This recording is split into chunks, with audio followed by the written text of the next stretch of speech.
Jeff Johnson got 3 things you need to know. Jeff, what up, man? Hey, good morning, y'all. What's going on? Good morning, Jeff. So, man, listen, real quick, I got 3 things for you. The first thing is there are some black employees who continue to be tired of what's happening at Facebook. And they put out a letter last week, the last part of last week, written by 12 members of, and it wasn't just black folks, but 12, it was co-written by 12 current employees. They were black, Latinx, and Asian women. And they said, Rick, that they're sad, angry, oppressed, depressed, and treated every day through micro and macro aggressions as if they don't belong there. And that's quote. This post came as the company was doing its Black event, and it's where hundreds of Facebook employees come together, black Facebook employees, and Mark Zuckerberg and Sheryl Sandberg kind of engage them about why they think inclusion and diversity are important.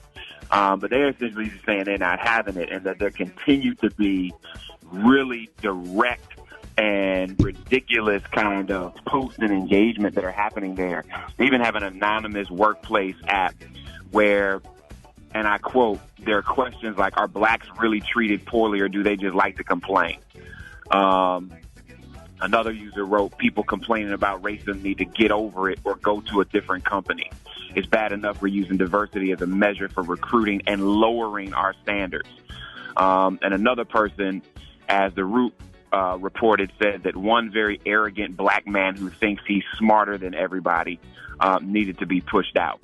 And so we know that this happens in companies all over the country.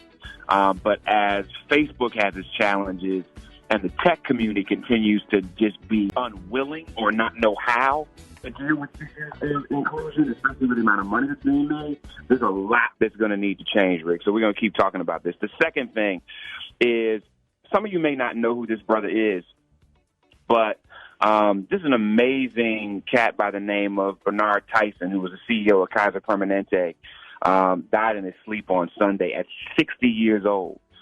This brother was unbelievable, Rick. And many of you don't know that the Kaiser Foundation is a nonprofit health organization, and it provides medical care for over 12 million people throughout the country. But this brother, man, it started, Rick, as an intern in 1984. Right. And worked his way up to the CEO of the company. He had just spoken at Afrotech in Oakland. It was the last public address that he had given.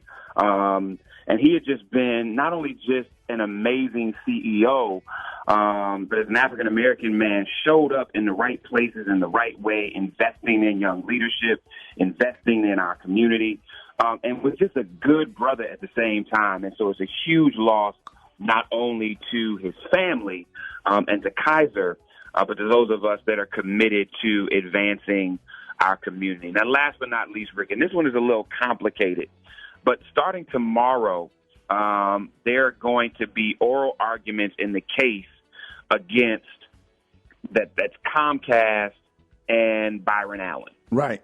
And some of you know about this case, some of you don't, but it has huge implications.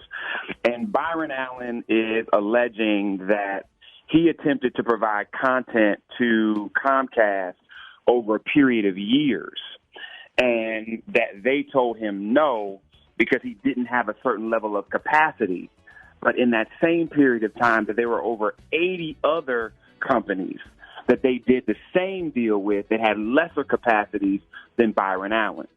And what's at stake here is a lot, Rick. So what is being used is there is the Civil Rights Act of 1866 that was enacted during Reconstruction, and really was about freed African Americans having the ability to enjoy economic liberties of freedom, right? There's a specific section called 1981, and it prohibits discrimination on the basis of race and color and ethnicity, right? So while what's at stake here is, and a lot of people are kind of like, look, Byron Allen is a billionaire. He's going to be good, whether he wins this case or not. That's not what this is about. Absolutely.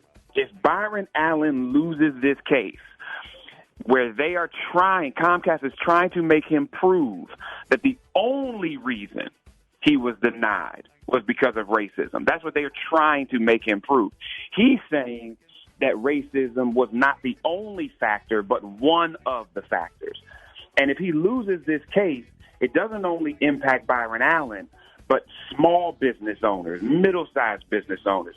You as a person who has a contract with a company, the implications of how racism can continue to be used to disenfranchise people of color, women, LGBTQ, the entire ecosystem is literally impacted by what happens in this case between Comcast and Byron Allen. So one, I hope people pay attention to it because it doesn't just impact him. Two, I hope they pay attention to the language that this court uses because the language that this court uses has the ability to set back legal racism in this country 100 years. And so this is a huge case. Please pay attention to it. Please pay attention to the language of the court and recognize that this is not just about Byron Allen and Comcast, but this is about how racism continues to be used within corporate America to deny opportunity, and the United States government vis-a-vis the Supreme Court giving this the ability to happen. And so please research it a little bit more. Rick, I tried to break it down in a way that you could understand it, but there's so much more to this. But it's just such an important case, and oral arguments start tomorrow. Those are three things I got for you. You can hit me at Jeff Nation on all social media. I appreciate y'all.